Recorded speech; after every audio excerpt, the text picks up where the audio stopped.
Bonjour à tous, bonjour à chacun et ceux aussi qui sont sur Internet. Voilà, on veut vraiment vous saluer ce matin. Et quelle grâce quelque part d'être là encore ce matin. Moi je me dis, s'il y a un moment que j'attends avec impatience, c'est le moment où quelque part le peuple de Dieu est réuni. C'est un moment tellement enrichissant, tellement où on peut ressentir vraiment la présence du Seigneur, la grâce du Seigneur sur nos vies. Hein, donc c'est pour ça, il ne faut pas qu'on rate ce moment-là. Et combien on est reconnaissant au Seigneur. Vous savez, on a un grand Dieu, on l'a peut-être il y avait un chant tout à l'heure, ou peut-être on le chantera, je ne sais pas.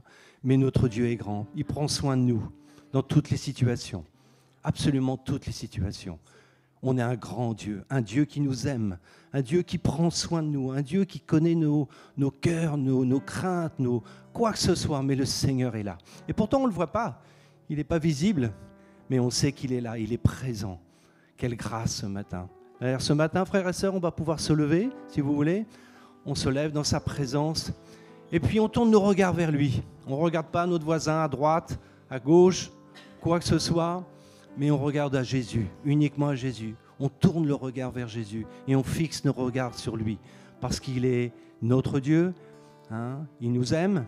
Et ce matin encore, il va faire des grandes choses dans nos vies. Si on ouvre nos cœurs ce matin, si on vient avec une foi dans nos cœurs, avec une attente dans nos cœurs, le Seigneur va répondre. Amen. Alléluia.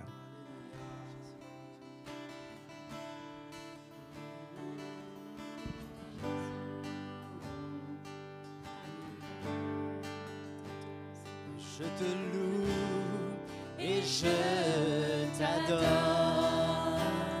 Je te loue et je t'adore. Je t'exalte, Seigneur, je t'adore. Je te loue et je t'adore. Je te loue et je t'adore. Je t'exalte, Seigneur, je t'adore.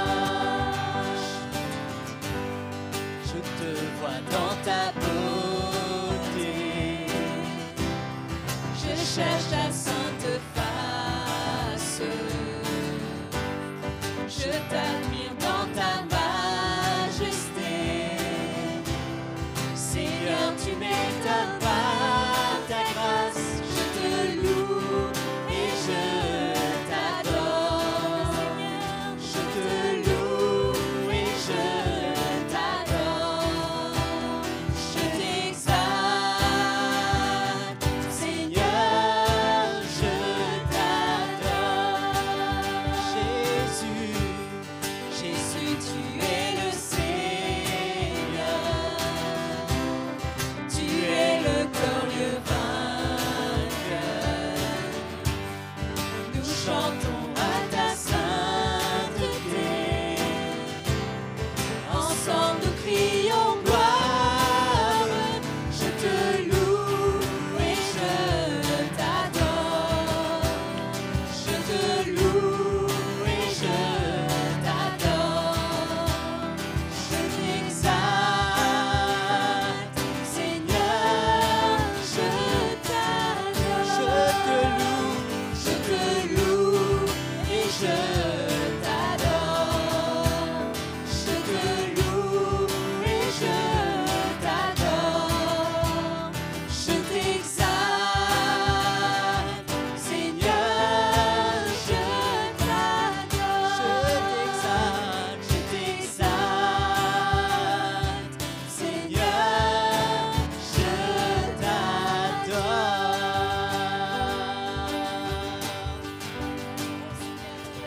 Jésus, je t'adore, Seigneur. Tu es notre roi, Seigneur. Nous voulons t'adorer de tous nos cœurs, Seigneur. Te rendre gloire pour ce que tu es, Jésus.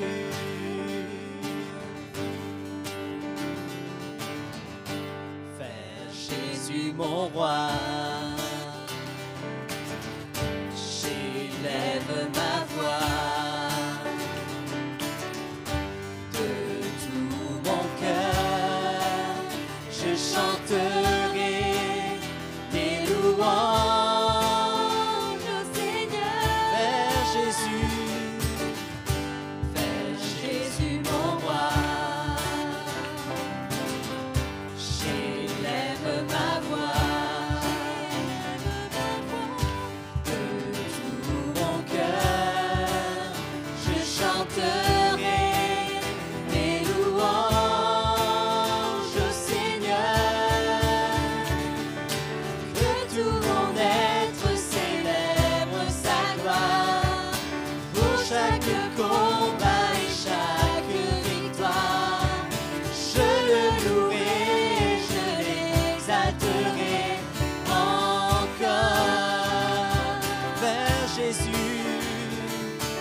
chaque combat et chaque victoire.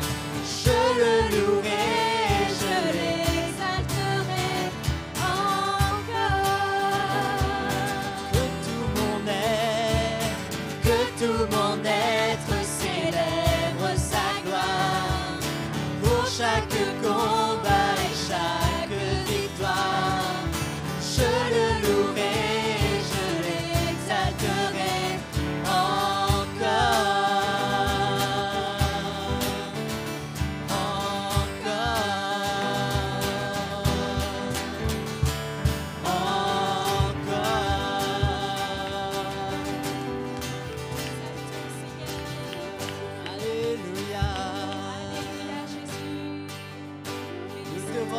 gloire, Seigneur.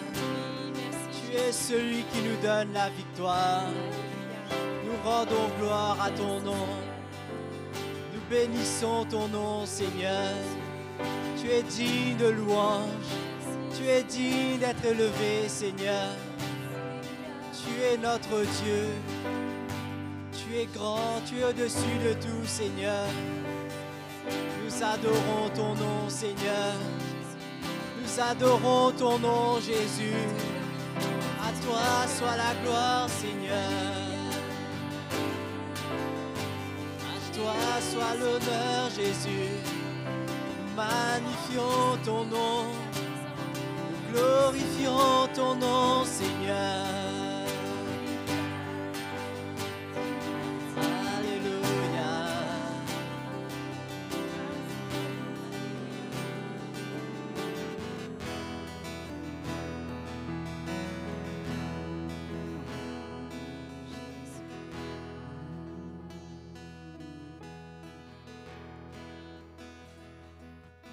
Jésus, tu vis, tu es ressuscité, tu as tout accompli pour nous redonner la vie. Alléluia, pour ta bonté. Alléluia, pour ta bonté.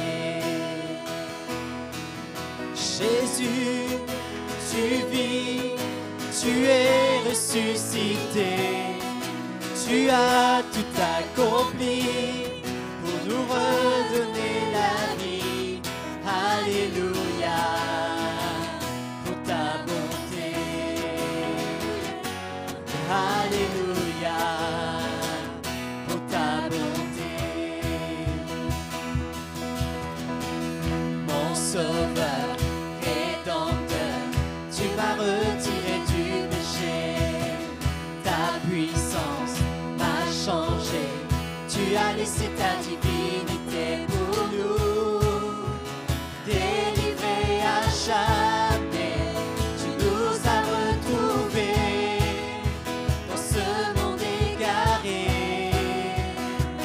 tu es venu nous délivrer à jamais. Tu nous as retrouvés dans ce monde égaré.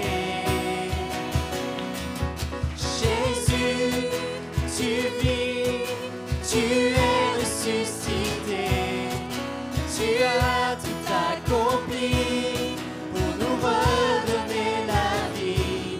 Alléluia, pour ta bonté.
Alléluia, pour ta bonté.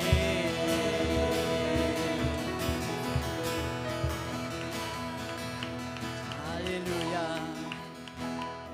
alléluia. Ce chant en anglais, à la fin, il ne dit pas merci pour ta bonté, mais pour tout ce que tu as fait. En français, on n'arrive pas à faire pareil, mais en anglais, il dit Jésus, tu es ressuscité, te remercie pour tout ce que tu as fait pour moi. Moi, je crois que ce matin, on a plein de raisons de bénir le Seigneur. De dire merci Jésus pour ce que tu as fait, pour ce que tu es en train de faire, pour ce que tu vas faire. Quelle grâce nous avons, frères et sœurs, de connaître ce Jésus qui n'est pas resté dans le tombeau, qui est ressuscité. La Bible nous dit qu'il est à la droite du Père et il intercède en notre faveur.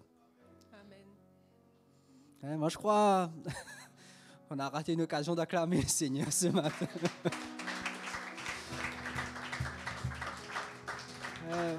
On peut lever nos voix et remercier le Seigneur ce matin. Alléluia. Jésus, merci pour tout ce que tu as fait. Merci pour ta vie livrée, ton sang qui a été versé pour nous, Seigneur. Bien, ce matin, on n'est pas là pour suivre un rite, pour suivre un rituel, mais nous voulons exprimer nos cœurs dans ta présence et vraiment être reconnaissants parce que tu nous as donné la vie éternelle. Nous qui étions perdus, tu nous as retirés des ténèbres. Tu nous as emmenés dans ta lumière, Seigneur. Quelle grâce nous avons d'être dans ta présence ce matin, de pouvoir venir tels que nous sommes, avec nos faiblesses, avec nos manquements, avec notre imperfection, mais de savoir que c'est toi qui nous as justifiés. C'est toi, par ton sang versé, tu nous as rachetés. Tu as fait de nous des justes. Seigneur, quelle grâce de te connaître, quelle grâce de t'appartenir. De savoir, nous qui t'avons accepté dans nos vies, mais de savoir que nous sommes des enfants de Dieu, que nous t'appartenons, et qu'un jour on sera pour toujours dans ta présence. Seigneur, nous rendons gloire à ton nom, nous bénissons ton nom ce matin. Nous te disons merci, Seigneur, nous te disons merci. Merci pour tout ce que tu es, pour tout ce que tu fais, Seigneur. Alléluia, Jésus.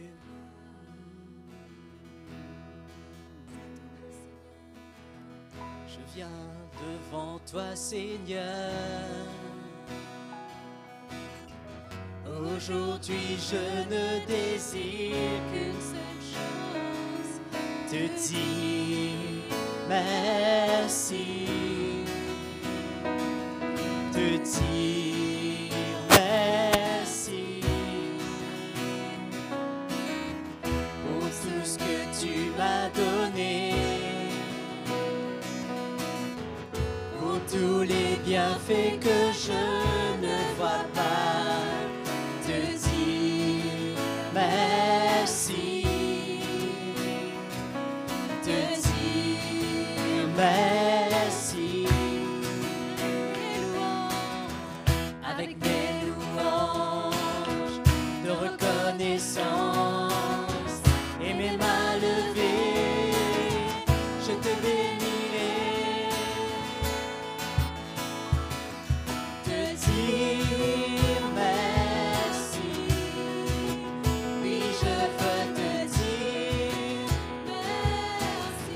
Te dire merci, merci, oui je veux te dire merci, merci Seigneur, pour tout ce que tu fais en moi, pour tout ce que tu fais en moi, tu as chassé les ténèbres.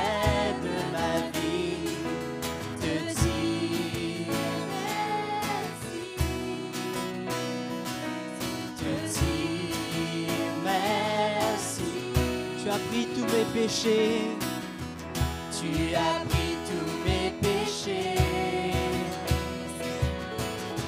tu as porté mes souffrances et mes peines,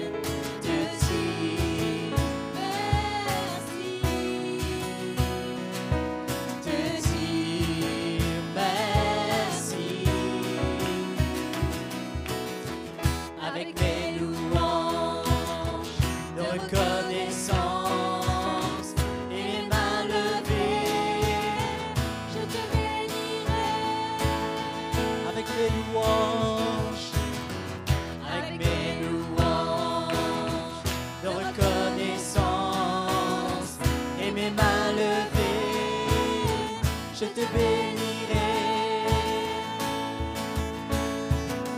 Te dire merci, oui je veux te dire merci, te dire merci, te dire merci, oui je veux te dire merci, te dire merci, te dire merci, oui je veux te dire merci, te dire merci, te dire merci, oui je veux te dire merci, merci Seigneur,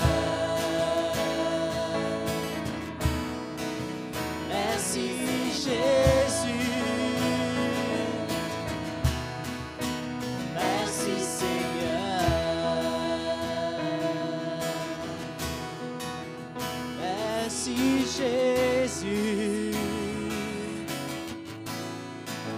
merci Seigneur, merci Jésus, nous te rendons gloire Seigneur, merci Jésus, nous rendons gloire à ton nom, pour ta croix, tout ce que tu accomplis, nous magnifions ton nom, nous glorifions ton nom, Seigneur, Jésus, nous t'adorons, nous glorifions ton nom, nous levons nos mains vers toi pour t'adorer. Aujourd'hui, mon enfant, tu es là et tu te dis indigne d'être dans ma présence. Mais mon enfant, je te rappelle que je t'aime. Je suis mort pour toi, pour effacer tes péchés, pour prendre tes fardeaux. Et aujourd'hui, je ne veux qu'une chose, que tu t'humilies devant moi, car je t'aime et je veux que tu reviennes à moi. Seigneur, à quel autre irions-nous qu'à toi? Tu as les paroles de la vie éternelle, et nous avons cru, et nous avons connu que tu es le Christ, le Fils du Dieu vivant. Seigneur, à quel autre irions-nous qu'à toi? Tu as les paroles de la vie éternelle, et nous avons cru, et nous avons connu que tu es le Christ, le Fils du Dieu vivant. Seigneur, Seigneur, à quel autre irions-nous qu'à toi?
Mon amour pour toi est insondable.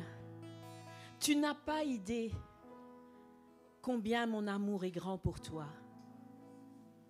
Ne crains rien, mais au fur et à mesure que tu t'approches de moi, au fur et à mesure que tu viens m'adorer, que tu viens te prosterner dans ma présence, c'est moi qui briserai tes chaînes.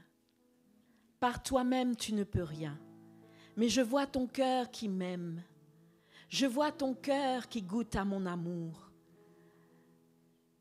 Et n'oublie jamais que mon amour n'a jamais changé et que mon amour pour toi ne changera jamais.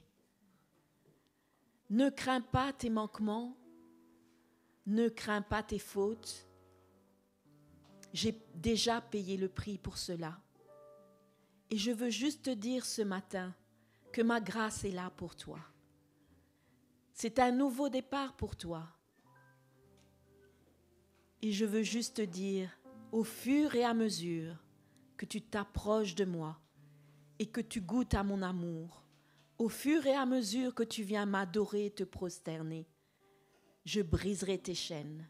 C'est moi qui le ferai. Au fur et à mesure que tu goûtes à mon amour, au fur et à mesure que mon amour remplira ton cœur, rien ne sera difficile. C'est dur quand c'est par ta propre force.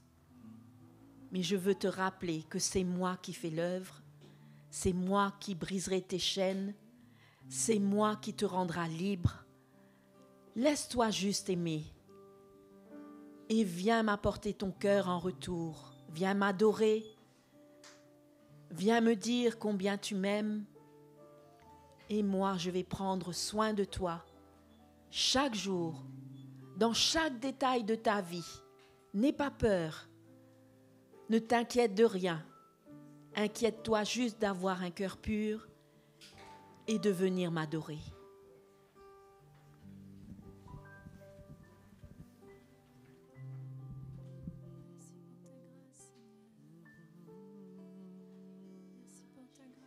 Illimité, immérité, la grâce de Dieu qui m'a été donnée. Elle est infinie, infaillible, illimitée, imméritée, la grâce de Dieu qui m'a été donnée. La grâce de Dieu sur ma vie ne dépend pas de ce que je suis, de ce que j'ai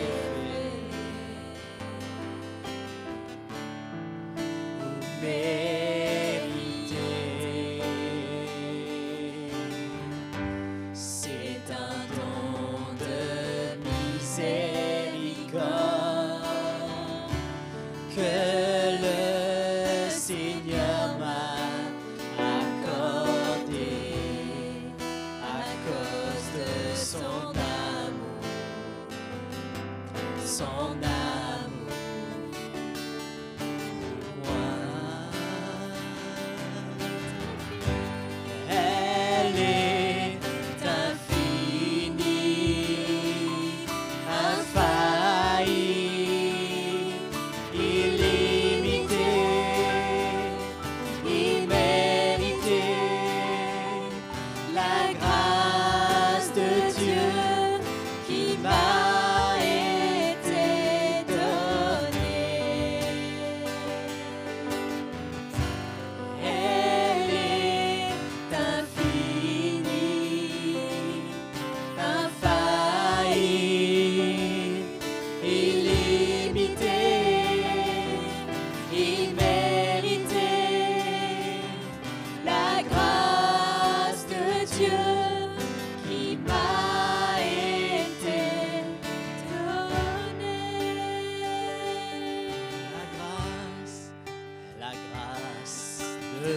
sur ma vie ne dépend pas de ce que je suis, de ce que j'ai fait ou mérité. C'est un don de miséricorde que le Seigneur m'a accordé à cause de son amour, son amour pour moi. Elle est infinie, infaillible, illimitée, imméritée. La grâce de Dieu qui m'a été, elle est infinie, infinie, infaillible, illimitée, imméritée. La grâce de Dieu qui m'a été donnée. Elle est infinie, infaillible, illimitée, imméritée. La grâce de Dieu qui m'a été donnée. Elle est infinie, infaillible, illimitée, imméritée. La grâce de Dieu qui m'a été donnée. Merci Jésus, merci. Ce matin encore, la grâce de Dieu est répandue sur nos vies. Ce matin encore, le Saint-Esprit répand l'amour de Jésus dans notre cœur. Nous ne pouvons rien faire par nous-mêmes, mes frères et sœurs, mais juste nous approcher et boire à la source, boire auprès du Seigneur cette source d'amour qui découle de sa croix. Ce matin encore, il veut remplir nos cœurs par sa présence. C'est lui qui nous a appelés, c'est lui qui est venu nous chercher, c'est lui qui nous change et nous transforme encore. Et ce matin, nous avons juste à nous approcher. Seigneur, prends plaisir à voir des cœurs qui s'approchent, qui ont soif, qui viennent comme ils sont. On vient comme on est, mes frères et sœurs, mais le Seigneur prend plaisir. Il connaît chaque détail de nos vies, il connaît absolument tout. Il connaît nos luttes, il connaît nos défaites, il connaît nos peurs, il connaît tout et il est là. Il est sur le trône, il a tout préparé d'avance pour nous et nous avons juste à nous approcher tous les jours avec assurance du trône de sa grâce pour être secourus dans nos besoins. Jésus, nous voulons t'élever ce matin. Tu es merveilleux, Seigneur. Tu remplis nos cœurs encore ce matin. Tu nous connais parfaitement, chacun d'entre nous. Tu remplis nos cœurs de ton amour. Jésus, merci. Merci pour cette grâce qui découle de tes meurtrissures sur la croix. Merci pour ta vie donnée. Merci, Seigneur, pour ton plan pour chacun de nous. Tu as un merveilleux plan pour chacun de nous. Et c'est toi qui vas l'accomplir. C'est toi qui vas finir de nous libérer, nous préparer. C'est toi, Jésus, ce matin qui répands ton onction sur nous. Tu répands ta parole, tu répands ton esprit dans nos cœurs. Merci pour cette effusion de ton amour. Merci pour ta grâce, Jésus. Jésus, tu es merveilleux. Nous t'adorons, Seigneur. Nous t'élevons, nous t'adorons. Nous t'élevons bien haut, Seigneur. Tu es le roi des rois, le Seigneur des seigneurs, celui qui règne, celui qui revient bientôt. celui qui nous aime et nous protège, celui qui a tout connu de nos tentations, celui qui revient bientôt. Jésus, tu es merveilleux Seigneur. Alléluia. Merci Jésus, merci Seigneur. Alléluia. Loué soit Dieu. Alléluia.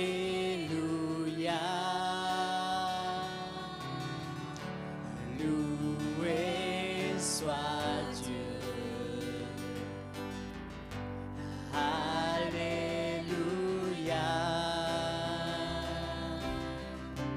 Loué soit Dieu. Alléluia. Loué soit Dieu. Et l'Esprit est l'épouse, disent viens,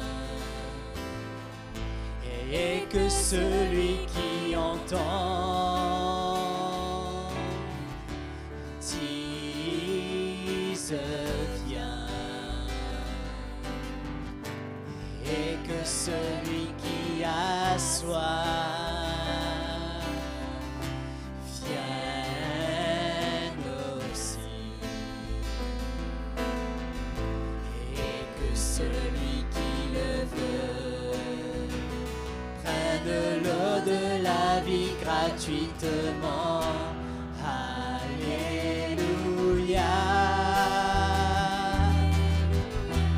Loué soit Dieu. Alléluia. Loué soit Dieu. Alléluia. Loué soit Dieu.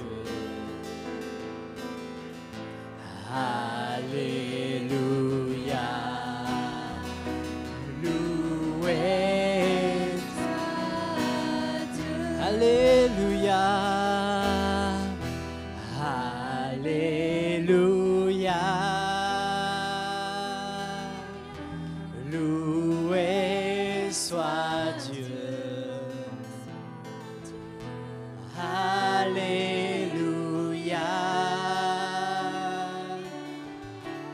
Loué soit Dieu. Alléluia.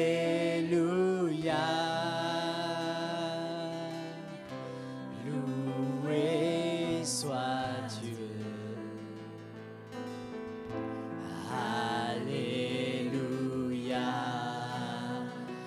Loué soit Dieu.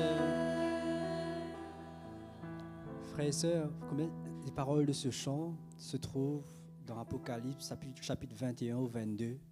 Combien c'est une parole prophétique, qui nous dit comment que celui qui entend, mais qui ne prenne pas à la légère, que celui qui a soif, qui vienne boire gratuitement. Gratuitement, frères et sœurs. Que celui qui entend, qu'il ne fasse pas comme s'il n'entend pas. Mais au contraire, que si on entend la parole de Dieu, on entend le cœur du Seigneur qui veut nous visiter, nous fortifier, nous restaurer. Comment c'est le temps? C'est le temps de jeter les armes, de s'abandonner entre les mains du Seigneur, de s'humilier et de reconnaître combien on a besoin de cette eau. On a besoin de ce collier que le Seigneur nous donne pour oindre nos yeux, afin que nous puissions voir, de reconnaître combien on a besoin que le Seigneur nous purifie, nous sanctifie. Combien c'est le temps. Le Seigneur revient bientôt. C'est le temps de se donner au Seigneur. C'est le temps de revenir au Seigneur si nous sommes éloignés. Parce qu'aujourd'hui, c'est un temps de grâce. C'est un temps favorable où la porte, comme au temps de Noé, la porte de l'arche était ouverte. Mais un jour, cette porte va se fermer. Plus personne ne pourra rentrer. Le déluge va venir, va tout détruire. Mais comment c'est un temps favorable encore? C'est ce temps où Noé partageait, il a encouragé les gens à se repentir. Et comment aujourd'hui c'est ce temps? C'est ce temps pour nous de redresser nos vies.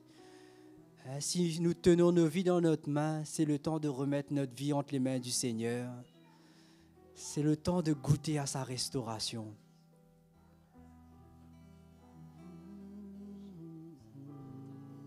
Quelqu'un ce matin veut juste venir ici devant pour s'humilier devant le Seigneur et lui dire « Seigneur, je te donne ma vie ». Ou je te la redonne parce que peut-être je te l'ai donnée mais je l'avais reprise.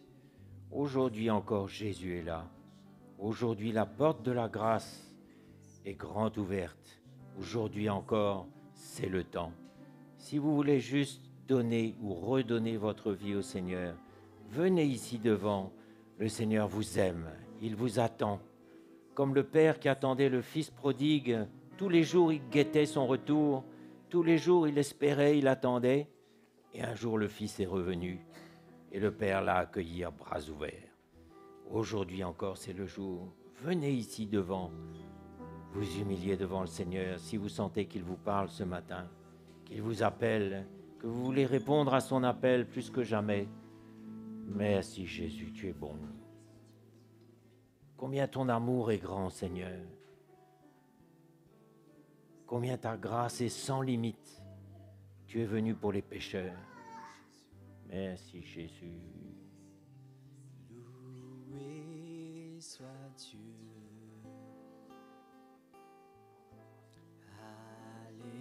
Alléluia. Loué soit Dieu. Et l'Esprit et l'épouse disent viens, et que celui qui entend dise viens, et que celui qui en soit vienne aussi, et que celui qui le veut prenne l'eau de la vie gratuitement. Alléluia, Alléluia, loué soit Dieu.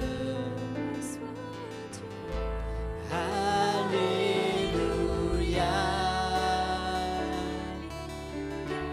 loué soit Dieu. Alléluia,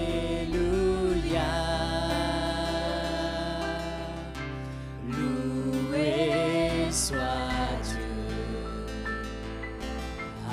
Alléluia, loué soit Dieu.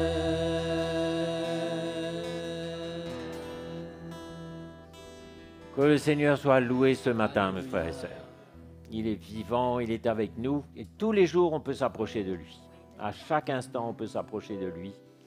Et il est là. Par nous-mêmes, on ne peut absolument rien faire. Mais lui, il est sur le trône et il peut tout. Voilà, bienvenue, asseyez-vous. C'est merveilleux des moments comme le Seigneur nous donne, des moments de louange. Et la vie chrétienne, c'est simple, de savoir qu'on ne peut rien faire nous-mêmes, mais on a juste à venir boire à la source. Le Seigneur est là, à chaque instant, du matin au soir, du soir au matin. Il est là, il est prêt, disponible pour nous écouter, pour nous aider. Qu'est-ce qu'on peut rêver de mieux, hein? Donc on a besoin de revenir constamment, boire, se fortifier. Jésus lui-même a dit « Venez à moi, vous tous qui avez soif, venez, buvez à cette source, renouvelez-vous, et le Seigneur est toujours prêt à nous remplir. Et spécialement quand on est ensemble, comme ce matin, dans la louange, le Seigneur règne dans les louanges de son peuple. Il ne règne pas dans ce monde, hein. C'est le malin qui règne dans ce monde. Mais le Seigneur règne dans les louanges de son peuple, il règne dans nos cœurs, là où il règne vraiment. Et dans nos familles aussi, dans l'Église, là il règne et l'Évangile règne. Et ce matin, je voudrais juste partager un petit peu sur comment le Seigneur revient bientôt et il nous dit « préparons-nous ». Simple comme tout. Je reviens bientôt, préparez-vous. Alors bientôt, on va lire justement dans Matthieu 24. Matthieu 24 et 25, ce sont des passages qui parlent abondamment des temps présents, des temps que nous vivons aujourd'hui. Pour ce qui est du jour et de l'heure, personne ne le sait, ni les anges des cieux, ni le Fils, mais le Père seul. Alors, nous savons quand même que le retour du Seigneur est proche, et on le sait parce qu'il y a des signes. Le Seigneur n'a pas donné de date, mais il a donné des signes. Et par exemple, quand mes parents étaient jeunes, aucun des signes du retour de Jésus n'était accompli. Aucun. Les Juifs étaient encore dans la dispersion, aucun signe n'était accompli. Mais nous, aujourd'hui, par exemple, nous pouvons voir que tous les signes sont accomplis. Et c'est à cela que nous pouvons discerner que le retour du Seigneur est proche. Et plus son retour approche, plus vous pourrez ressentir qu'il est attentif pour nous préparer et que nous avons besoin de nous préparer. Et ce matin encore, on va passer un petit peu de temps pour voir comment le Seigneur veut que chacun d'entre nous, nous soyons prêts quand il va revenir. Prêts en nous-mêmes pour faire face à son retour et prêts aussi pour aider les autres. Parce que le cœur du Seigneur, ce n'est pas je suis sauvé puis les autres qui se débrouillent.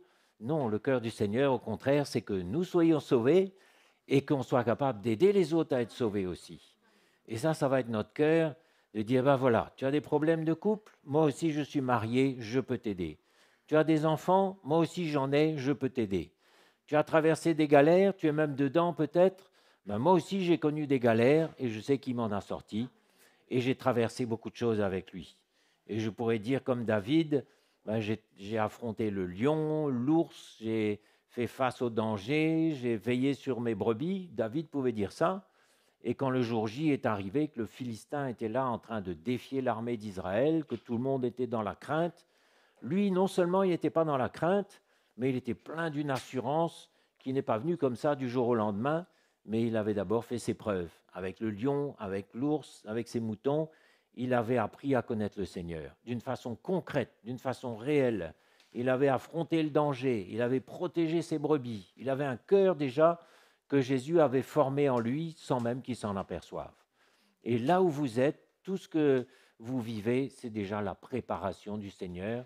Préparation, formation gratuite, c'est le Seigneur qui fait ça. Vous ne vous rendez même pas compte, mais tout ce que vous traversez, c'est votre préparation, si vous vous y prenez bien. Et le jour J, non seulement vous serez prêts, mais entre-temps, vous pourrez en aider beaucoup. Parce qu'il y a beaucoup de gens qui ont besoin de vous. Vous savez ça? Beaucoup de gens ont besoin du dépôt qui est dans votre cœur. Et il n'y aura pas besoin d'aller bien loin, ni de faire de la publicité sur les places publiques, mais le Seigneur, par son esprit, va vous envoyer, envoyer des gens vers vous, vous mettre en relation, en contact, et vous aurez de quoi aider. Donc, personne ne sait le jour et l'heure, ni les anges, ni le Fils, mais le Père seul. Ce qui arriva du temps de Noé arrivera de même à l'avènement du Fils de l'homme. Car dans les jours qui précédèrent le déluge, les hommes mangeaient, buvaient, se mariaient leurs enfants, jusqu'au jour où Noé entra dans l'arche. Et ils ne se doutèrent de rien, jusqu'à ce que le déluge vienne et les emporte tous. Il en sera de même à l'avènement du Fils de l'homme. Alors, de deux hommes qui seront dans un champ, l'un sera pris, l'autre laissé. De deux femmes qui moudront à la meule, l'une sera prise, l'autre laissée. Veillez donc, puisque vous ne savez pas quel jour votre Seigneur viendra. Sachez-le bien, si le maître de la maison savait à quelle heure de la nuit le voleur doit venir, il veillerait et il ne laisserait pas percer sa maison. C'est pourquoi vous aussi tenez-vous prêts, car le Fils de l'homme viendra à l'heure où vous n'y penserez pas. Donc, il y a un avertissement qui est là. Il y a des signes qui sont là. Tous les signes sont accomplis. Et aujourd'hui encore, c'est un jour pour nous laisser préparer. Préparer par le Seigneur pour que nous soyons prêts. Et prêt, qu'est-ce que ça veut dire? Ce n'est pas seulement Jésus m'a sauvé, je ne bois plus, je ne fume plus, je ne jure plus. Non, c'est beaucoup plus que ça. C'est vraiment une préparation profonde où Jésus va devoir mettre sa main de plus en plus profondément dans nos vies, dans nos cœurs, pour extirper tout ce qui reste encore d'iniquité de nous, pour mettre en nous cette sanctification, cette sainteté, son cœur, son amour. Et c'est pour ça qu'on peut se dire, chacun d'entre nous, il y a du travail encore. J'ai besoin de me laisser faire, de me laisser conduire. Le Seigneur a du travail dans nos vies. Il y a beaucoup de choses encore qu'il a besoin de faire en chacun de nous avant son retour. Et chaque jour qui passe est un jour précieux pour que je m'assure que, Seigneur, tu es bien en train de travailler ma vie et de me préparer aujourd'hui. Et nous savons aussi que la venue du Seigneur sera subite, sera soudaine, et que ceux qui seront enlevés seront ceux qui se seront laissés préparer. Et ceux qui seront enlevés dans le ciel, c'est l'épouse de Christ, cette épouse qui est pure, qui est sainte, qui est parfaite. Mais nous savons aussi malheureusement que beaucoup vont rester par terre. Ceux qui ne se seront pas laissés transformer, ceux qui auront refusé la croix, les chrétiens charnels, ceux qui n'auront pas voulu que Jésus travaille leur vie, ceux-là ne seront pas prêts. Et il y a beaucoup de passages, vous le savez, dans la parole qui nous disent, qui nous répètent que ceux-là, ils vont rester par terre.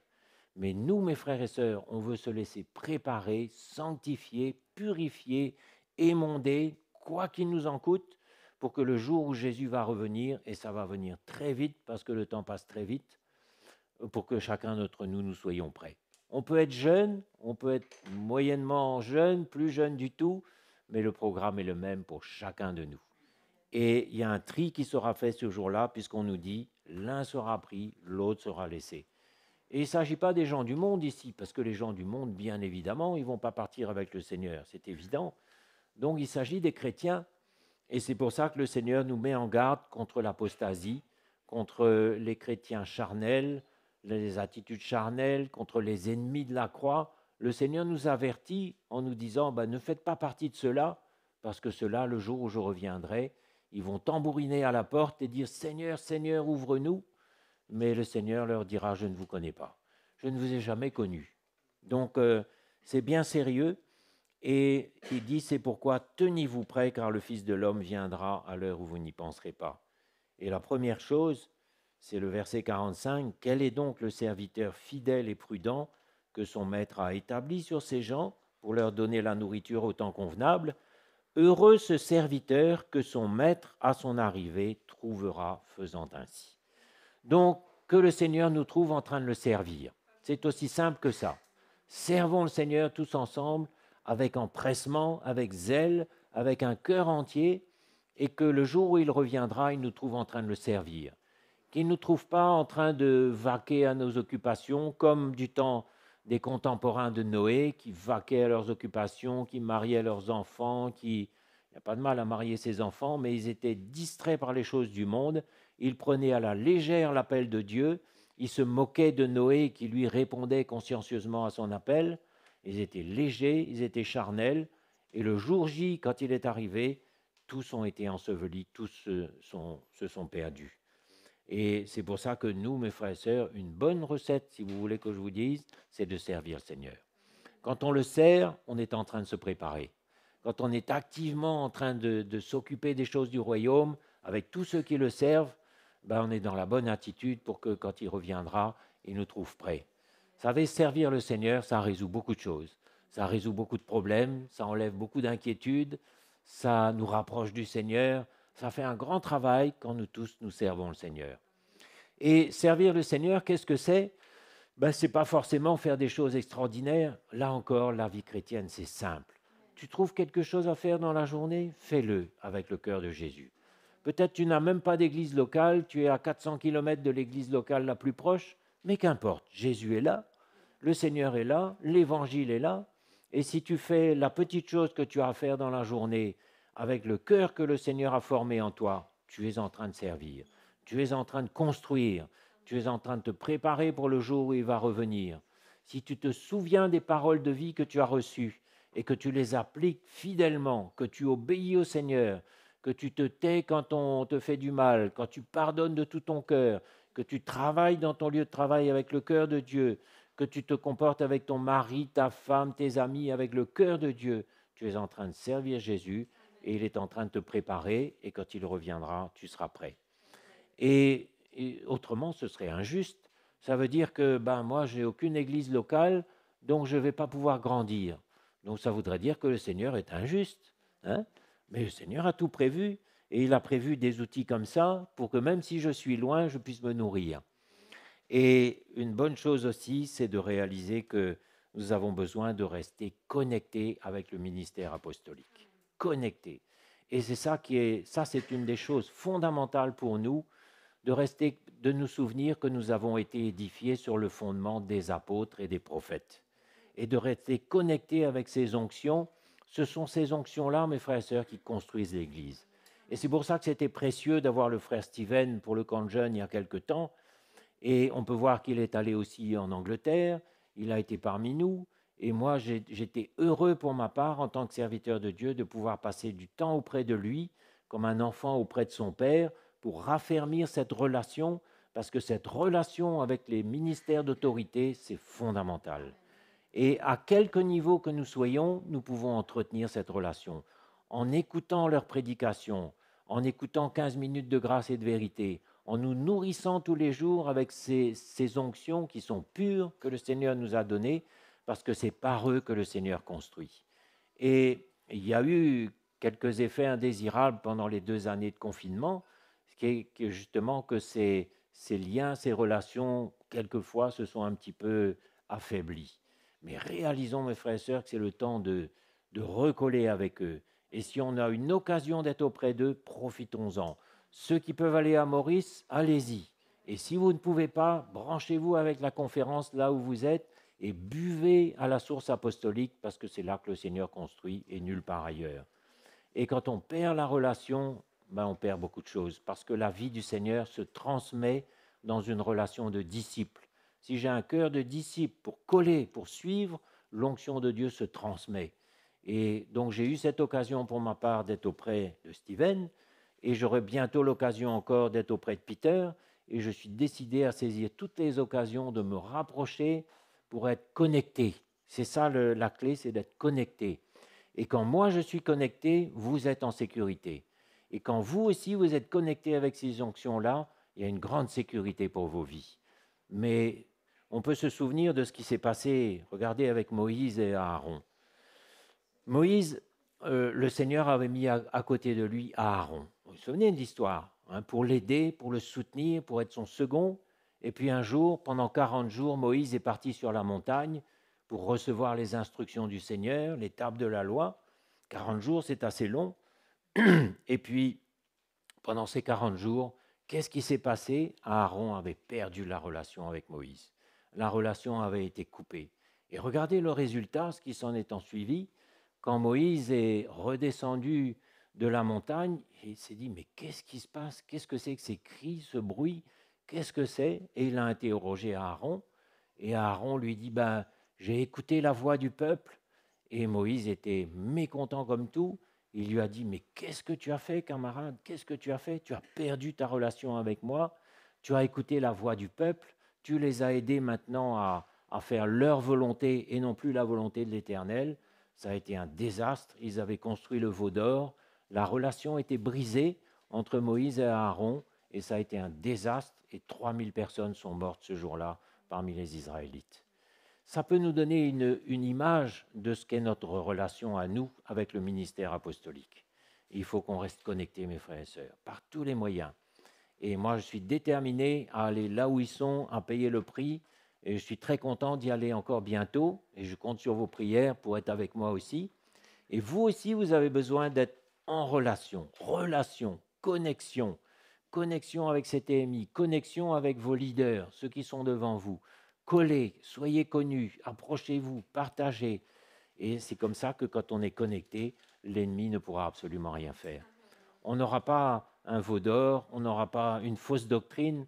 Le veau d'or, c'est quoi pour nous aujourd'hui? C'est les fausses doctrines.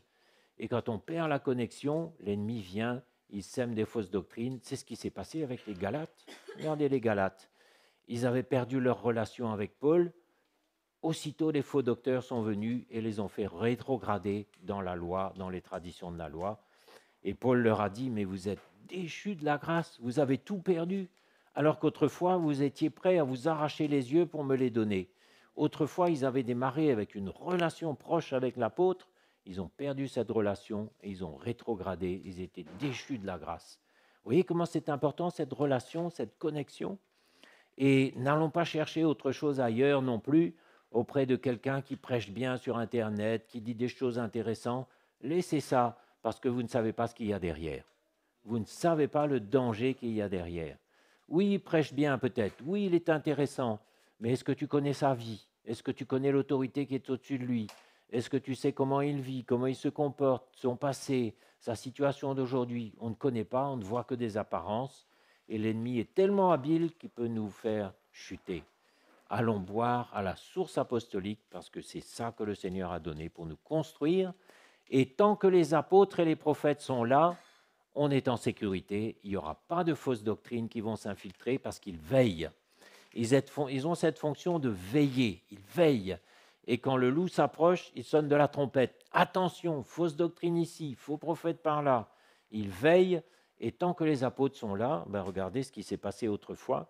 C'était les apôtres qui étaient les garants de l'unité de l'esprit, de la saine doctrine, et l'Église est restée vraiment l'Église pendant les 3 premiers siècles. Mais Paul avait averti prophétiquement, il avait dit « Un jour viendra où des loups cruels s'infiltreront parmi nous, ils n'épargneront pas le peuple, les brebis. » Et c'est ce qui s'est produit à partir du IVe siècle. La religion, les apôtres n'étaient plus là. La religion s'est engouffrée dans l'Église et ça a été terminé. Terminé pendant 1000 ans, 1000 ans de Moyen-Âge, le Dark Age, disent les Anglais, c'est encore mieux. C'est l'âge sombre, l'âge où il y a eu des guerres, des famines, des pestes et la révélation avait complètement disparu. Donc, le ministère apostolique, c'est le garant de l'unité de l'esprit, de la saine doctrine, de l'unité dans le corps de Christ, de notre croissance. C'est là qu'il faut rester et faisons tout pour rester connectés avec eux. D'accord? Donc, voilà une bonne façon aussi de se tenir prêt. Donc, première chose, servons le Seigneur. Deuxième chose, restons connectés. Troisième chose, c'est quoi? On va continuer la lecture. D'accord? On va aller dans Luc 13, verset 23, et on va continuer la lecture.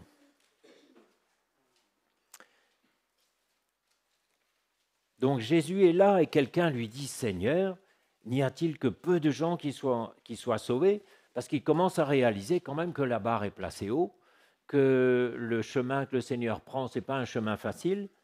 Alors il leur répondit « Efforcez-vous d'entrer par la porte étroite. Car je vous le dis, beaucoup chercheront à entrer et ne le pourront pas. » Donc, une fois encore, on voit que beaucoup chercheront à entrer, mais pas tous pourront entrer. Parce que là où le Seigneur nous emmène, c'est un monde de pureté, de sainteté, de lumière, un monde où on ne peut pas entrer sans avoir été sérieusement préparé par le Seigneur. Donc, y en a-t-il beaucoup qui soient sauvés? Et il leur dit, efforcez-vous d'entrer par la porte étroite. Qu'est-ce que c'est que la porte étroite? C'est la croix pour nous, c'est tout. C'est aussi simple que ça. On ne pourra pas entrer autrement que par cette porte étroite. Ce n'est pas la peine d'essayer d'entrer par la fenêtre, d'essayer de sauter par-dessus le mur. Vous savez, il y a beaucoup de gens qui font ça. Ils sautent par la fenêtre et puis tout d'un coup, ils disent « Voilà, je suis avec vous. Oui, je suis avec vous. » Non mais attends, est-ce que tu as pris le chemin? Est-ce que tu as mis de l'ordre dans ta vie? Est-ce que tu as renoncé à toi-même? Est-ce que tu as vraiment réalisé le prix que tu devras payer pour suivre ton Seigneur? Tu es là en train de sauter, piler au milieu de nous, là, de t'exciter. Mais réalise qu'il y a un prix à payer et que tu es sur le chemin de la croix. On ne peut pas entrer dans l'église en sautant par la fenêtre. On ne peut pas rejoindre les autres en enjambant le mur. Mais il y a une porte étroite à travers laquelle on doit passer. Le Seigneur nous le rappelle. Et cette porte étroite-là nous oblige à nous laisser dépouiller, émonder, traiter, reprendre, corriger. Et quand on a été traité, là, on peut passer à travers la porte étroite et on peut accéder là où le Seigneur veut. Efforcez-vous d'entrer par la porte étroite, car beaucoup chercheront à entrer et ne le pourront pas. Donc il y a un avertissement encore ici. Alors vous vous mettrez à dire, mais nous avons mangé et bu devant toi, tu nous as enseigné dans nos rues, on a fréquenté l'église avec les autres. Et il répondra, je vous le dis, je ne sais d'où vous êtes, retirez-vous de moi, vous tous, ouvriers d'iniquité. L'iniquité, c'est ce qui reste quand on ne veut pas payer le prix. C'est ce qui reste en nous, c'est ce qui reste dans beaucoup de chrétiens d'ailleurs qui ne veulent pas prendre leur croix. Ils ne veulent pas renoncer à eux-mêmes. Ils veulent vivre, mais ils ne veulent pas mourir. Ils veulent le prix, mais ils ne veulent pas payer le prix pour l'obtenir. Ils veulent accéder là-haut, mais ils ne sont pas prêts du tout à prendre le chemin que nous devons prendre. Et il y a un avertissement encore une fois ici, et le Seigneur nous avertit que ce n'est pas tous les chrétiens qui rentreront dans le royaume de Dieu. Frères et sœurs, il faut qu'on prenne au sérieux l'appel de Dieu. Et chaque fois qu'il nous dit quelque chose, on obéit, on se soumet. Celui qui remet à plus tard se met en danger. Celui qui fait l'œuvre de Dieu avec nonchalance, il se met en danger. Celui qui endurcit son cœur pour ne pas écouter la loi de Dieu, sa prière même est une abomination, on nous dit. Il y a un sérieux devant Dieu, mes frères et sœurs. On ne peut pas s'approcher de lui, on ne peut même pas prier si on n'a pas vraiment ce sérieux pour mettre en ordre notre vie, pour renoncer là où il faut renoncer, pour se laisser tailler, traiter, émonder. Mais c'est tellement une paix et une joie quand on fait tout ça. Ce n'est pas un commandement pénible. Ces commandements ne sont pas pénibles, mais son fardeau est aisé. Son joug est aisé, son fardeau est léger. Ces commandements ne sont pas pénibles. Il y a juste une petite discipline à accepter. Seigneur, tu me parles? Ok, j'obéis.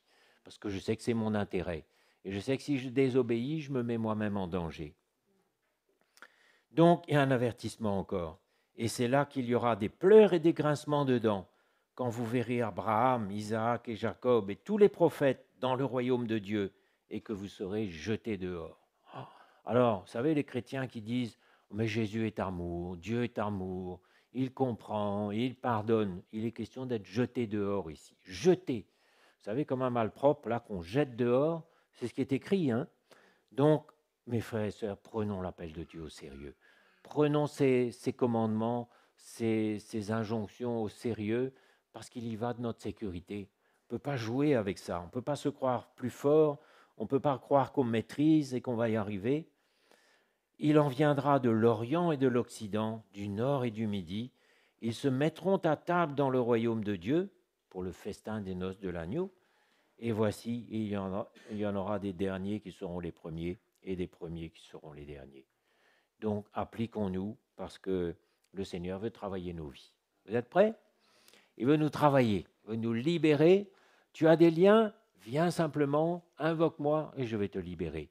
Tu as des addictions, des liens, des choses qui te tiennent encore? Approche-toi simplement et je vais te libérer. Jésus est capable de trancher tous les liens, de briser toutes les addictions, de nous rendre complètement libres. Il est capable de nous libérer du non-pardon. Il est capable de nous libérer de n'importe quoi. Ce ne sera peut-être pas aujourd'hui avec une petite prière où on s'approche devant, mais si tu persévères, si tu goûtes à l'amour du Seigneur, comme il a été dit ce matin, sois sûr et certain qu'il y a un jour, un rendez-vous où tes chaînes vont tomber, où tu vas être complètement libre. Juste désire ça, c'est ça avoir la foi. Juste un petit grain de sénévé de foi, ça suffit. Viens, reviens, goûte à mon amour et un jour, comme moi, un jour, au bout de 6 mois, j'ai arrêté de fumer, ça a été terminé. Et puis, il y a beaucoup de choses comme ça qui sont tombées. Mais encore une fois, ce n'est pas seulement ça, hein, bien sûr. Allez, on quitte Luc et on va dans Matthieu à nouveau, Matthieu 7, verset 21. Vous allez voir, on va parcourir quelques versets qui vont tous dans le même sens et qui vont nous encourager à rester proches du Seigneur et proches des onctions qu'il a établies sur nous. Matthieu 7, 21. Ceux qui me disent « Seigneur, Seigneur » n'entreront pas tous dans le royaume des cieux. Donc, dans le monde chrétien, tout le monde dit « Seigneur, Seigneur ». Tous les chrétiens, à cette heure-ci, là, dimanche matin, il y a des milliers de chrétiens qui disent « Seigneur, Seigneur ». Ils n'entreront pas tous dans le royaume de Dieu. Tous chrétiens pourtant, hein. Ils n'entreront pas tous, mais seulement celui qui fait la volonté de mon Père qui est dans les cieux. C'est-à-dire celui qui qui accepte de perdre sa vie, de perdre ses droits, de renoncer à lui-même, de se charger de sa croix tous les jours. Et même si on est jeune, on peut prendre sa croix. Ce n'est pas parce qu'on a on a toutes sortes de choses qui s'agitent en nous, mais la croix, c'est pour tout le monde. Hein, celui qui est tout jeune, celui qui est jeune, celui qui est plus âgé, la croix, c'est pour tout le monde. Plusieurs me diront en ce jour-là, Seigneur, Seigneur, n'avons-nous pas prophétisé par ton nom? N'avons-nous pas chassé des démons par ton nom? N'avons-nous pas fait beaucoup de miracles par ton nom? Alors je leur dirai ouvertement, je ne vous ai jamais connu.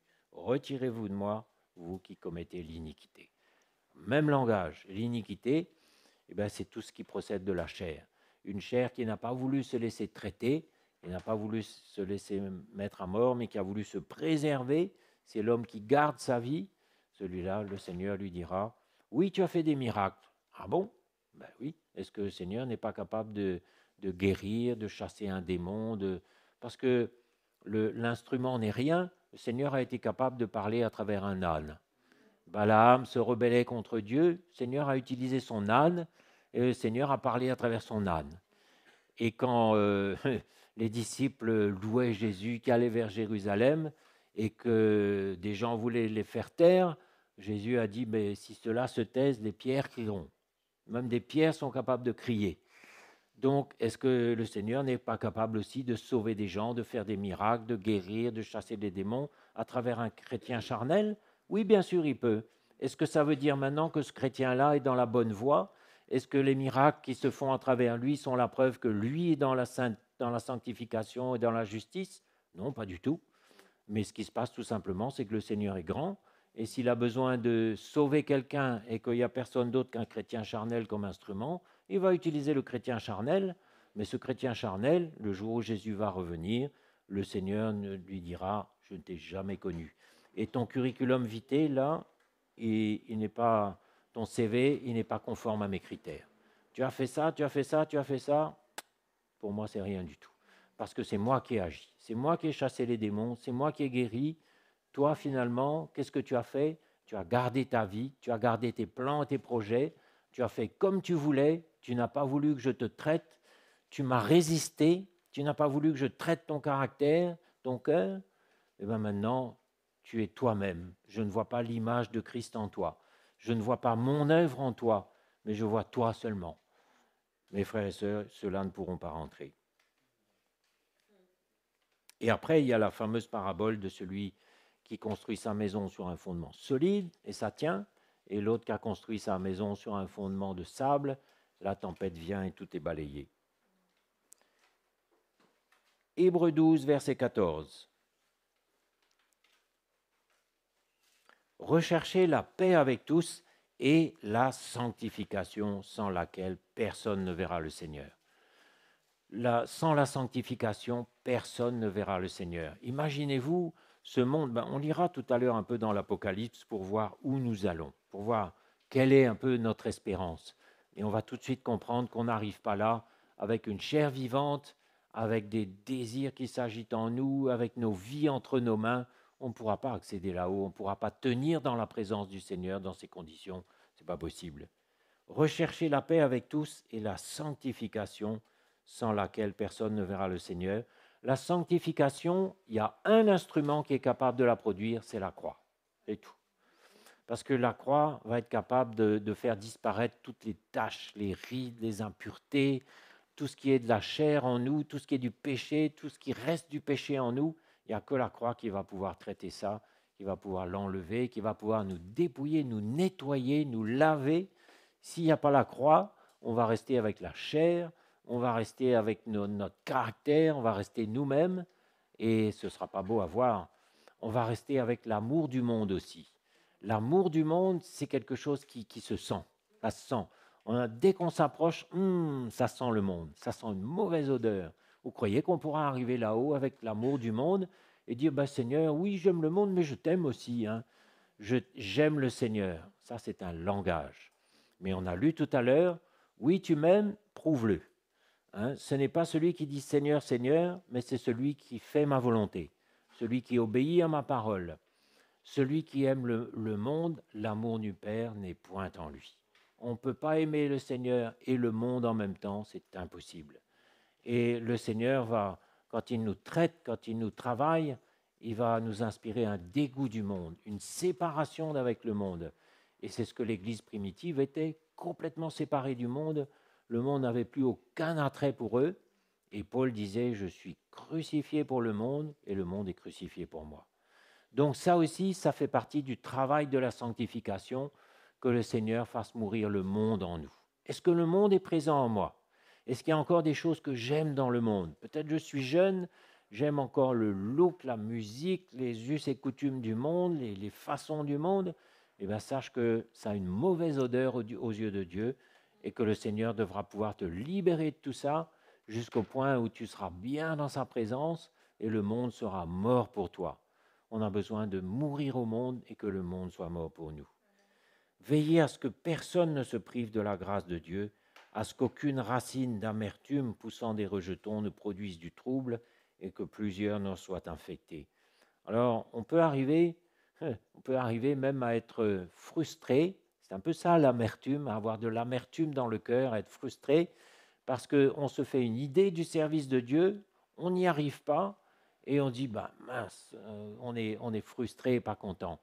Mais, vous savez, on n'est pas là dans l'Église, dans le royaume de Dieu, pour mener une vie chrétienne à notre convenance, où maintenant il faut absolument que je sois responsable de ça, que je fasse ça. Vous voyez, il y a des chrétiens qui viennent avec leur CV dans l'Église. Voilà, dans l'Église d'où je viens, j'étais responsable de ça, responsable de ça, responsable de ça, et si j'ai rien à faire, eh ben, je boude et je ne suis pas content. Mais ça, ce sont des enfantillages. Et laissons le Seigneur nous faire traverser le désert, s'il y a besoin de traverser un désert.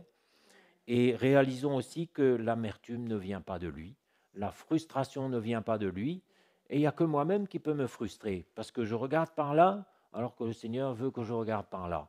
Donc je regarde vers mes plans, mes idées préconçues, ce que j'aimerais faire dans le royaume de Dieu. Et le Seigneur me dit, mais prends ta croix, meurs à tous ces désirs-là, laisse tomber tout ça, tu t'ennuies, tu ne fais pas assez de choses pour le royaume, mais quelle est ta conception du royaume? Comment tu comprends ça? Est-ce que tu crois que tu as besoin absolument de satisfaire tes désirs, de faire? Est-ce que tu ne comprends pas que c'est moi qui ai des choses à faire dans ta vie, que j'ai besoin de briser beaucoup de choses, que j'ai besoin d'emmener la mort dans tous ces désirs, justement, et tu verras que tout compte fait, il n'était pas si bon que ça, et qu'il y avait une ambition personnelle derrière, qu'il y avait un orgueil derrière, qu'il y avait un désir de facilité aussi, parce que c'est tellement facile de se cacher derrière nos activités. Je fais ça. Ben, quand le Seigneur enlève tout ça, qu'est-ce qui reste? Confinement. On ne peut même plus sortir de chez nous. Qu'est-ce qui se passe? La frustration, l'énervement, la colère s'énerve. Mais est-ce que les serviteurs de Dieu n'ont pas expérimenté ça? Quand Élie était tout seul là auprès du torrent, après il a passé des longs moments encore sur le chemin où il ne faisait rien. Il n'était pas tous les jours en train de déchaîner le feu du ciel pour consumer ses adversaires. Non, mais pour un jour comme ça, il y avait des jours et des jours de désert, de chemin, de découragement. Mais c'est là qu'on fait ses preuves, mes frères et sœurs. C'est là quand on persévère humblement. Ben oui, Seigneur, aujourd'hui, j'ai rien fait. Aujourd'hui, j'ai eu le sentiment de perdre mon temps. J'ai honte, mais le Seigneur nous dit, mais viens comme tu es et apporte-moi ton brisement, apporte-moi tout ça, dépose tes frustrations à mes pieds et moi, je vais mettre la paix dans ton cœur. Même si tu ne fais pas grand-chose, souviens-toi que c'est moi qui fais. Et si j'ai besoin de te faire mourir pendant quelque temps, à petit feu, où tu n'as pas grand-chose à faire dans l'église, reste tranquille. Le Seigneur est celui qui nous abaisse, qui nous humilie et qui nous élève dans le temps convenable, une fois que l'œuvre est faite. Il y a une œuvre de brisement qui doit se faire en nous, où beaucoup d'idées préconçues doivent mourir, disparaître. Et après, le Seigneur nous dit, c'est bon là? Allez, viens maintenant, je vais te mettre à l'œuvre d'une nouvelle façon. La sanctification, c'est tout ça, c'est tout ce process où le Seigneur a accès à nos cœurs, où il peut travailler, où on lui dit, Seigneur, j'accepte, ça me brise, ça me fait mal, j'aime pas ça, j'aime pas être là, j'aime pas être dans ces attitudes, mais fais, agis, c'est ça la sanctification. Et quand tu vas sortir de là, qu'est-ce que le Seigneur va voir? Il va voir son travail. Il n'a que faire de voir tes responsabilités, tout ce que tu fais, ça ne l'intéresse pas ça. Ce qui l'intéresse, c'est de voir son travail à lui. Et après, tu vas faire des choses aussi, t'inquiète pas, parce que l'Esprit de Dieu ne va jamais nous laisser oisifs, mais allons bien nous mettre nos priorités en ordre, hein, que le Seigneur puisse faire tout ce qu'il a à faire en nous, et même si on n'a pas grand-chose d'intéressant à faire aujourd'hui, permettons-lui de nous briser, de nous travailler, et ça, c'est le vrai travail qui va nous préparer et qui fera qu'on est vraiment prêt, parce qu'on a reçu une œuvre de Dieu dans notre cœur qui nous aura changé. Donc, aucune racine d'amertume, poussant des rejetons, et puis après, ça produit du trouble, parce que quand on est frustré dans l'église, on est énervé, ça produit une mauvaise atmosphère, et d'instinct, on va rejoindre ceux qui sont frustrés aussi. Et on crée le clan des frustrés, le clan des énervés, le clan de ceux qui ne sont pas contents, et on murmure et on critique, ça a un mauvais parfum. C'est comme les Israélites qui critiquaient Moïse, qui se rassemblaient non pas pour devenir meilleurs, mais pour devenir pires, comme les Corinthiens, ça a un mauvais parfum. Et que plusieurs n'en soient infectés, qu'il n'y ait ni débauchés ni profanes comme Ésaü, qui pour un mais vendit son droit d'aînesse. Et vous savez que plus tard, voulant obtenir la bénédiction, il fut rejeté, quoiqu'il l'ait sollicité avec larmes, car il ne put amener son père à changer de sentiment. Aujourd'hui, la porte de la grâce est ouverte, demain elle sera fermée. On a entendu tout à l'heure encore. Et quand c'est fermé, c'est fermé. On n'apitoie pas le Seigneur. On ne fait pas du chantage émotionnel avec lui comme les enfants font avec leurs parents. Quand c'est fermé, c'est terminé. Et Ésaü a été léger. Léger. Il a pris légèrement l'appel de Dieu. Il était prêt à renoncer à ses privilèges parce qu'il avait faim. Il fallait qu'il mange un rougail saucisse ce jour-là. Et il a dit, bon, j'ai faim, on verra plus tard. Et plus tard, c'était trop tard. Il a pleuré, supplié, Seigneur, je regrette. Mais ce jour-là, c'était trop tard. C'est aujourd'hui, mes frères et sœurs, que le Seigneur veut travailler dans nos vies. Il fut rejeté, quoiqu'il l'ait sollicité avec larmes, car il ne put amener son père à changer de sentiment. 1 Thessaloniciens 4, verset 3. Même langage. Ce que Dieu veut, c'est votre sanctification. Et c'est ça qu'il veut faire. C'est pas qu'on fasse un tas de choses, c'est pas qu'on soit tout fier d'être le chrétien, oui, je vais à l'église, j'ai une super église, etc.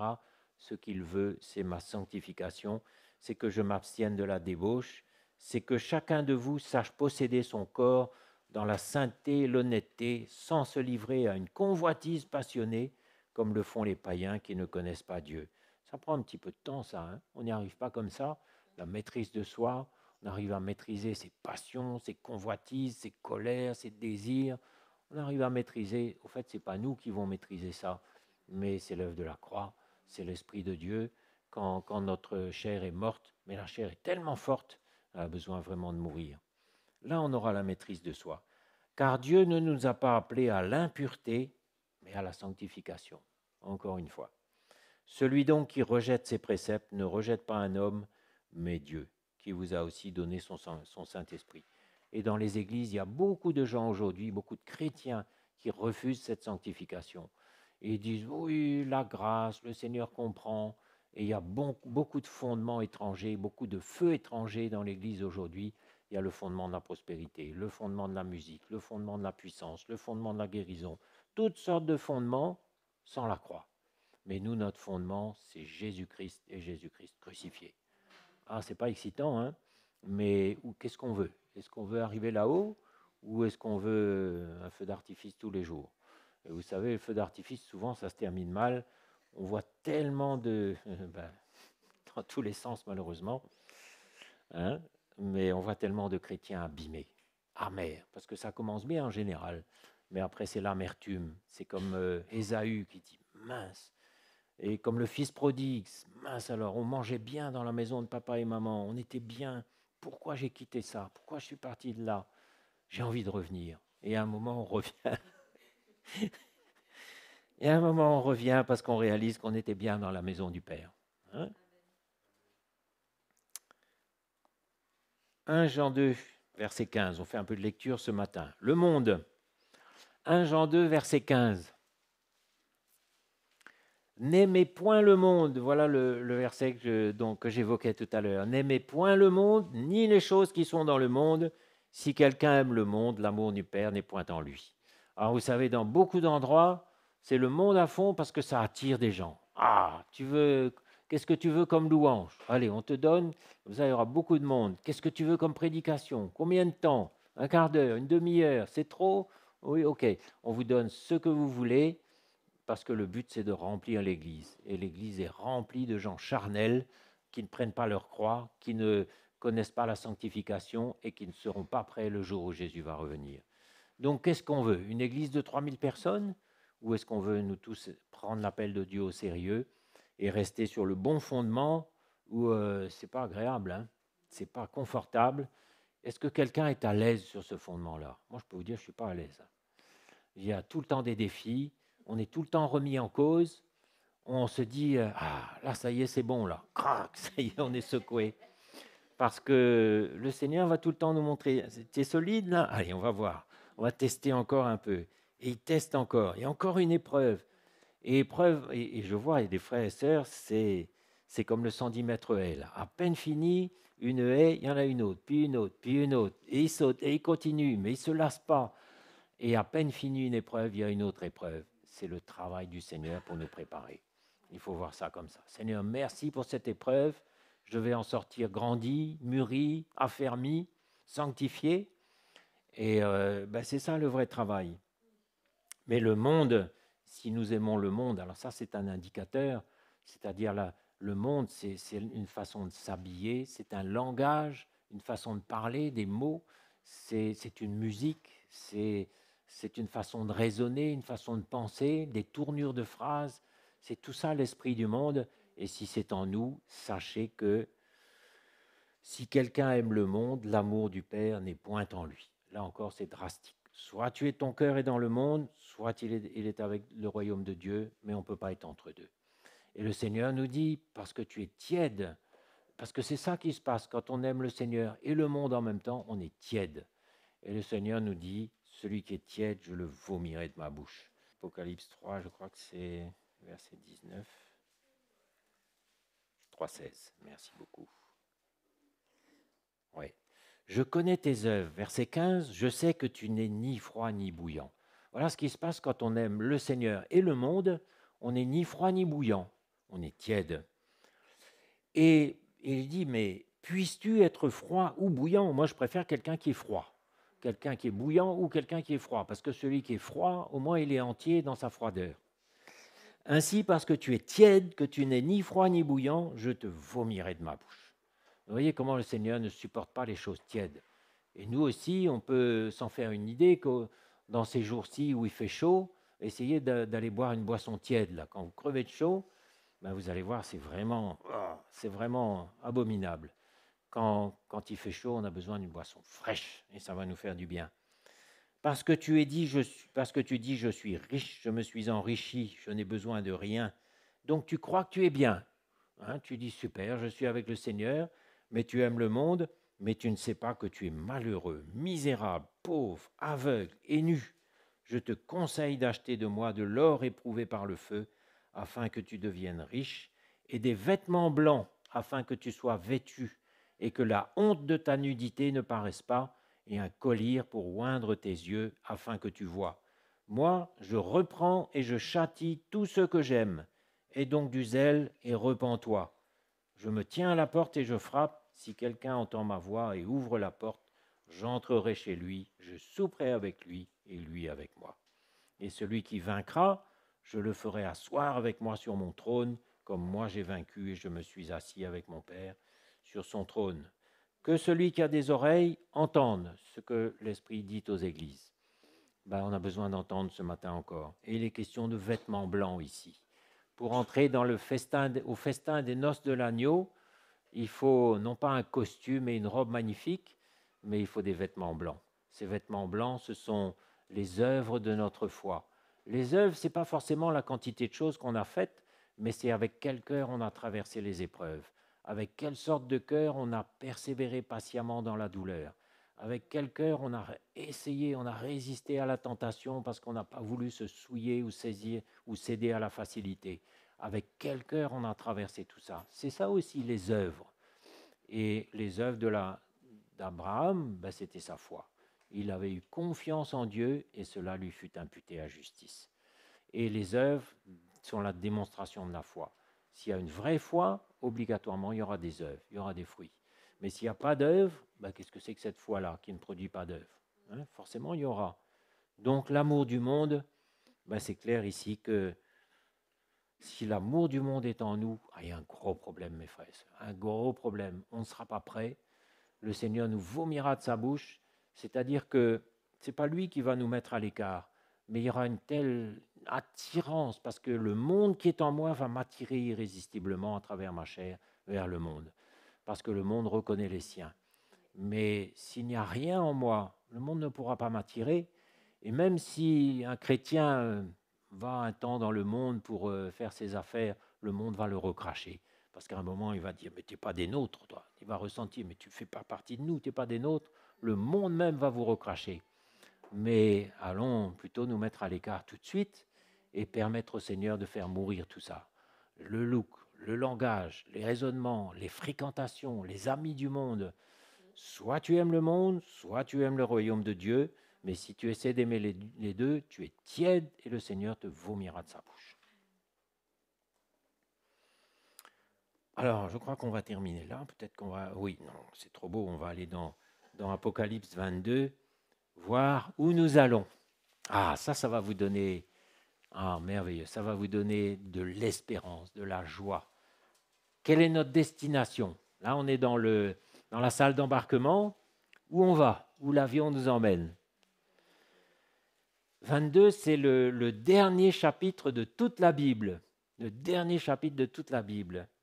Donc là, c'est plus l'antéchrist, c'est plus les églises d'aujourd'hui, mais c'est ce qui nous attend. Il me montra un fleuve d'eau de la vie, limpide comme du cristal, qui sortait du trône de Dieu et de l'agneau.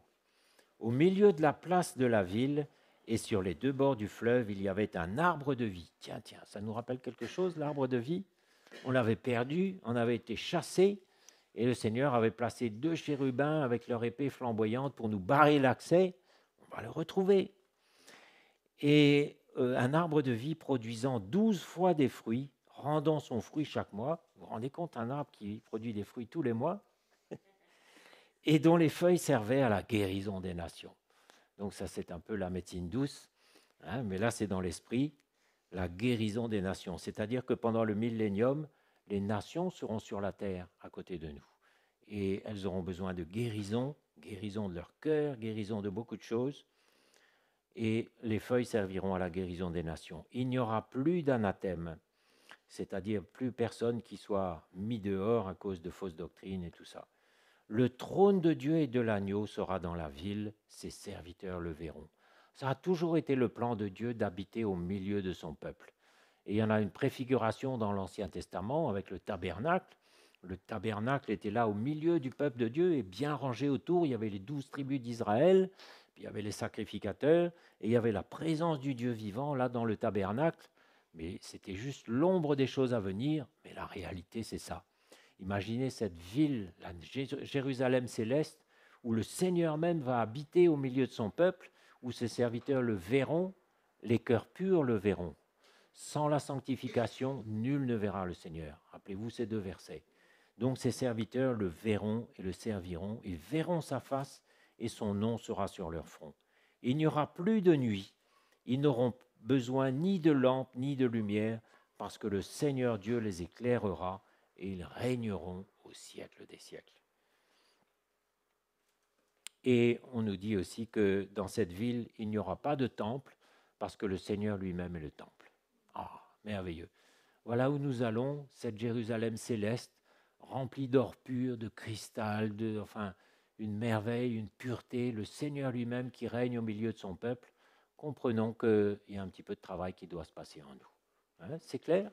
C'est clair, mes frères et sœurs, qu'on n'arrivera pas là avec nos impuretés, avec notre chair, avec tout ce qui reste encore en nous d'iniquité. Il y a encore en moi de l'iniquité aujourd'hui. Je ne la vois pas, mais le Seigneur la voit. Il faut qu'il puisse traiter.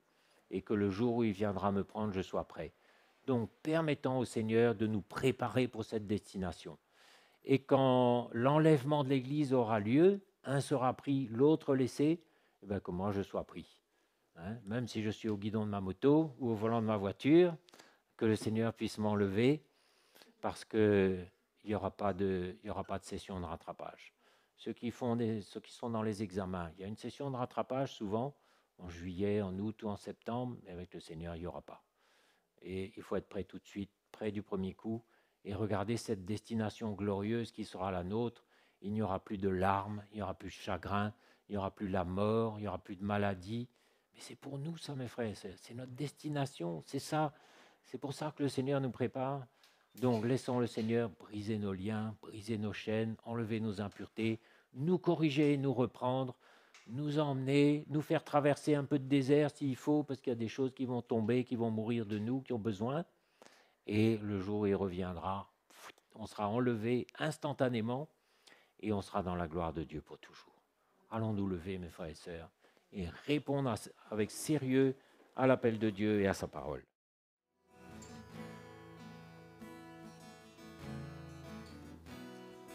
Aurais-je été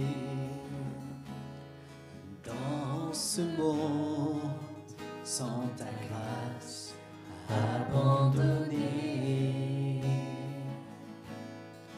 rejeté, méprisé, tu es venu vers moi et tu m'as pris par la main. Tu m'as pardonné,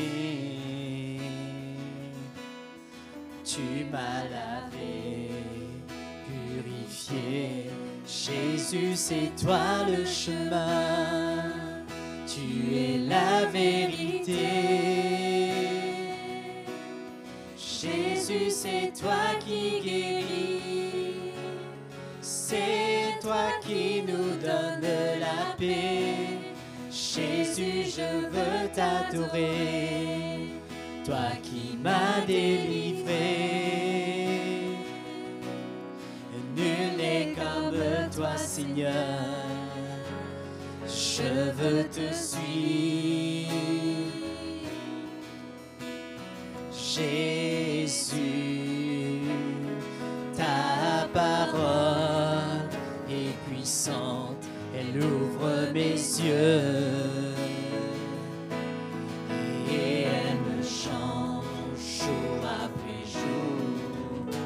Seigneur, tu m'as dit que ce ne serait pas facile de renoncer à tout pour te ressembler de plus en plus. Jésus, c'est toi le chemin, tu es la vérité. Jésus, c'est toi qui guéris, c'est toi qui nous donne la paix. Jésus, je veux t'adorer, toi qui m'as délivré. Nul n'est comme toi, Seigneur, je veux te suivre. Jésus, c'est toi le chemin, tu es la vérité. Jésus, c'est toi qui guéris, c'est toi qui nous donne la paix. Jésus, je veux t'adorer, toi qui m'as délivré. Nul n'est comme toi, Seigneur, je veux te suivre. Nul n'est comme toi, Seigneur, je veux te suivre. Nul n'est comme toi, Seigneur, je veux te suivre.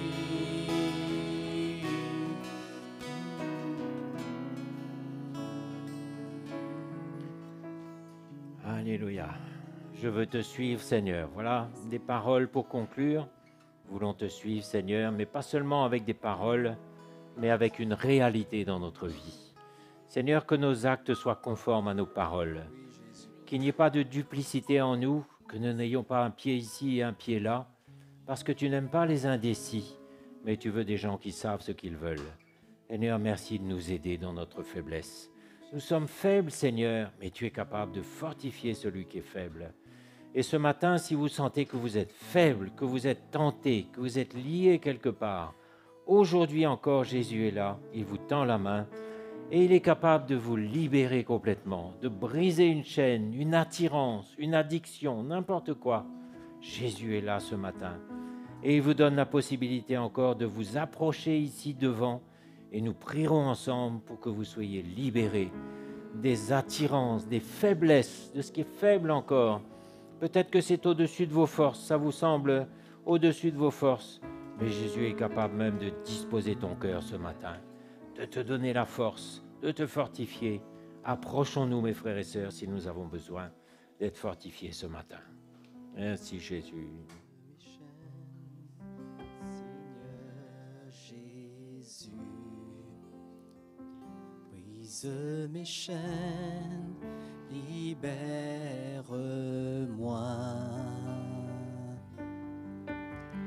Lave-moi de mes fautes, purifie-moi de mon péché. Brise mes chaînes, Seigneur Jésus. Brise mes chaînes, libère-moi. Lave-moi de mes fautes, purifie-moi de mon péché. Tu m'as fait semblable à toi, semblable à ton image. Donne-moi ton esprit, afin que je t'offre ma vie. Brise mes chaînes, Seigneur Jésus. Brise mes chaînes, libère-moi.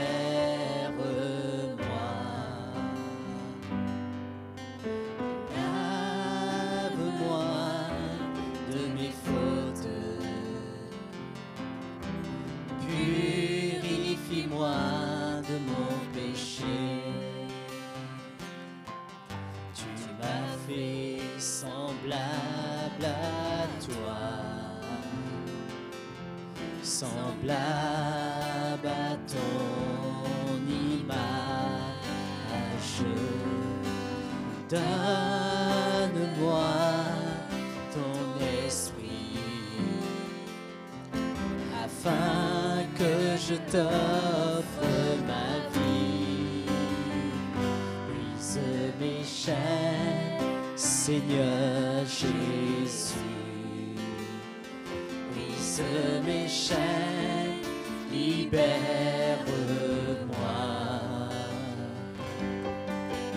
Lave-moi de mes fautes, purifie-moi de mon péché. Lave-moi de mes fautes,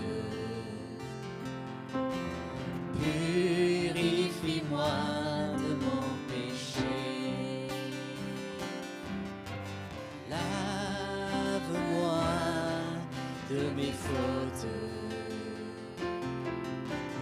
purifie-moi de mon péché.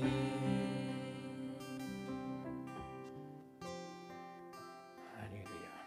Voilà, mes frères et sœurs, le Seigneur est là et il est tellement concerné par chacun de nous. Que personne ne dise, oh ben, moi je suis tout seul, je me débrouille tout seul, je lutte tout seul.